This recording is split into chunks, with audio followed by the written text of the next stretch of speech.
Constrangedora a cena que nós vimos aqui agora. A mesa dos trabalhos induzindo os depoentes a sair do plenário, justamente quando nós começávamos a fazer as perguntas e a inquirir os convidados, como foi colocado aqui. Constrangedor. Isso só tem uma palavra para resumir: medo. Medo da contradição que os depoentes iam cair e das mentiras que eles falaram sobre essa mesa, porque foram mentiras. A senhora Neucilene é presidente da Associação dos Produtores da Rota do Cavalo e o seu marido é vice-presidente. São dirigentes desse acampamento. É um acampamento, sim. São dirigentes desse acampamento e ficaram na direção depois que expulsaram o MST. Não existe mais o mercadinho do MST. Agora existe o comércio, a mercearia ou o bar da senhora Neucilene e do seu Ivan. Eles exploram um comércio lá, ganham dinheiro com isso. Outra mentira foi que ela disse que não se cobrava nenhuma taxa. Depois voltou atrás, disse, não, cobramos taxa sim. Começou a explicar por que era a taxa. A outra mentira que eles também contaram é que não tem nenhum processo judicial. O seu Ivan tem um processo judicial, sim. Está aqui o número do processo e ele foi condenado.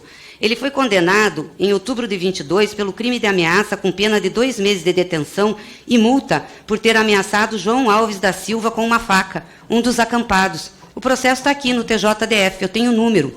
E tem mais um processo contra ele e contra ela, que é o processo que foi feito por Wagner Souza Galvão, porque eles fizeram agressões contra a família do Wagner, contra a mulher e contra uma criança, um filho, de 11 anos. Então, eles são processados, sim.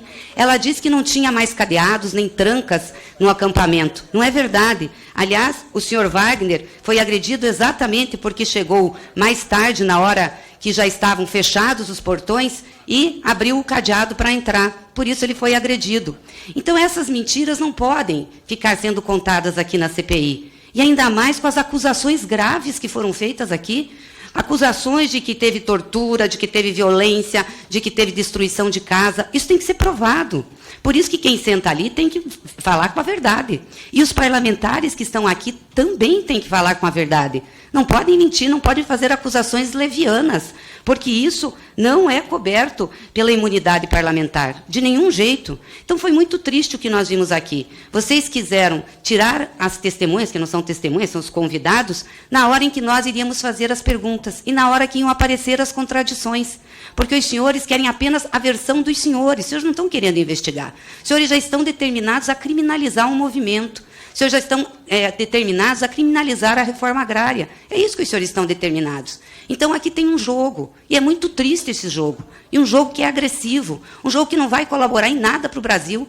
Eu disse aqui na outra vez que falei nessa CPI, nós temos quem exporta os grãos que são importantes para o país, e nós temos quem produz alimento que vai para a mesa do povo brasileiro. Hoje são 450 mil famílias que são assentadas no Brasil. Será que todas essas famílias foram enganadas, foram induzidas? Eu queria muito ter perguntado à senhora Neucilene que, se ela foi enganada, foi induzida, por que ela ainda continua com um pedaço de terra que só foi possível ela ter porque teve uma ocupação do MST numa terra que não era produtiva? Ela só está lá por isso, por uma luta de um movimento social, porque senão ela não teria a terra que ela está, ela não teria a venda que ela tem, ela não estaria coordenando uma associação. Então, talvez, da parte dela, seria mais digno, já que ela foi enganada, sair de lá e procurar ver como que ela compra uma terra, num país onde o latifúndio ainda é grande, num país onde a imensa maioria do povo é pobre.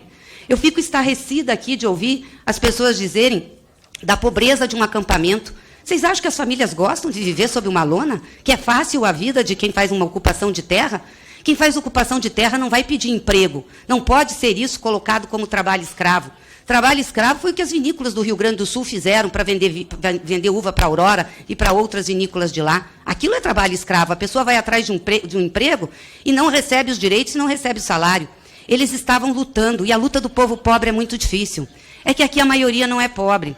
Aqui a maioria está bem vestida, come bem, tem as suas fazendas, né, tem tratores, tem carros, sabe o que é conforto e acha que esse é o trabalho do campo. O trabalho do campo é duro por si só. O pequeno agricultor sofre muito, e o assentado mais. E o acampado, para ter um direito à terra, para produzir o alimento, também sofre. Ninguém quer ficar embaixo de lona preta. Se esse país tivesse a reforma agrária e tivesse continuado o processo de reforma agrária iniciado nos governos do presidente Lula lá atrás, nós já teríamos reduzido muito a injustiça no campo. E nós teríamos mais produção de alimentos. E nós teríamos mais pessoas com dignidade vivendo. Para os que aqui ficam espantados de como é um acampamento do MST, vão para as periferias das grandes cidades ver como que vive o povo. O povo vive mal.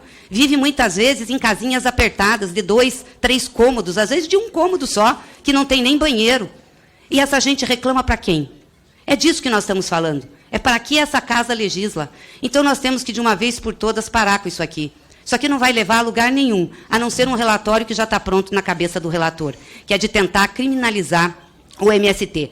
Agora eu digo, senhor presidente, aqui está eivado de vícios regimentais. Essa comissão está eivada de vícios regimentais. Ela vai ser questionada no judiciário, sim, porque do jeito que ela está sendo conduzida, ela não está primando pelo processo legal da nossa Câmara.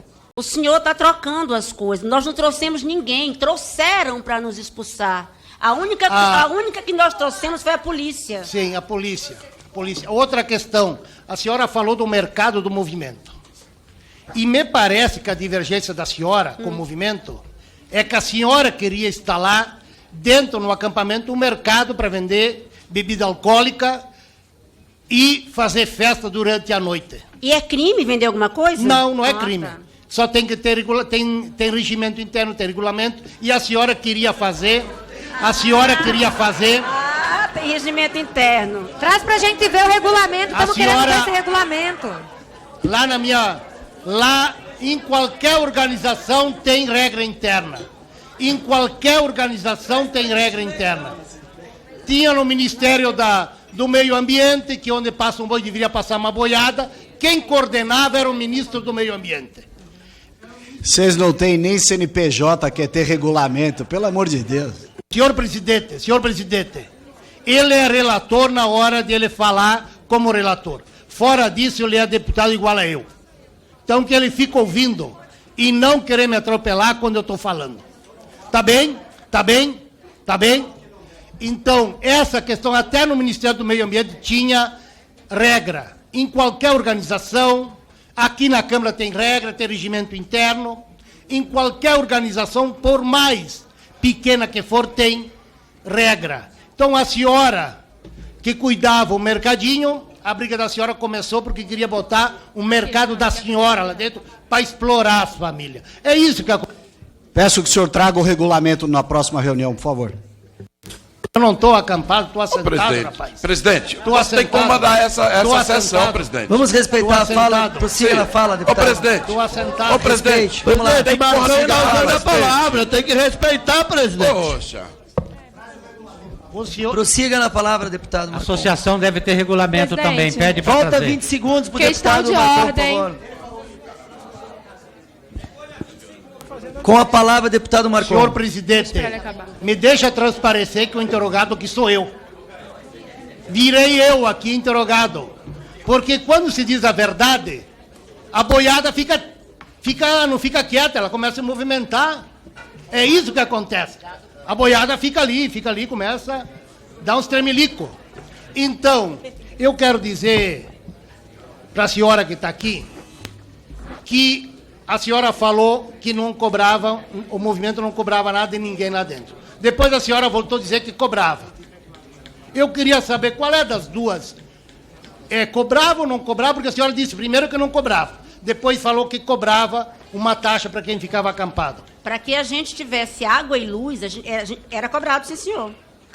Tá, quem tem E água uma luz taxa, sempre sim, teve que pagar. E uma taxa de então, 10 pagar... reais. Por que eles cobravam que nem era deles? Pagar pra milícia, a gente presidente? estava usando da outra chácara, não era deles. Senhor presidente. Eles são convidados. Pergunta na bandeira. Negativo. Não pode liberar, tem que aguardar. A gente não pode Tem que ficar até o final. Tem que ficar até o final. Eles são convidados. Estão com medo das contradições agora? Das mentiras? Não nem começamos. Estão com medo das mentiras que é estão falta de contando? respeito para com os oradores que estão inscritos, presidente. Estão É com falta de medo. respeito, porque a gente vê que os convidados mentiram, não sabe o que é um assentamento, o que é um acampamento. presidente, é uma vergonha. Não é convocado, ela não vai responder.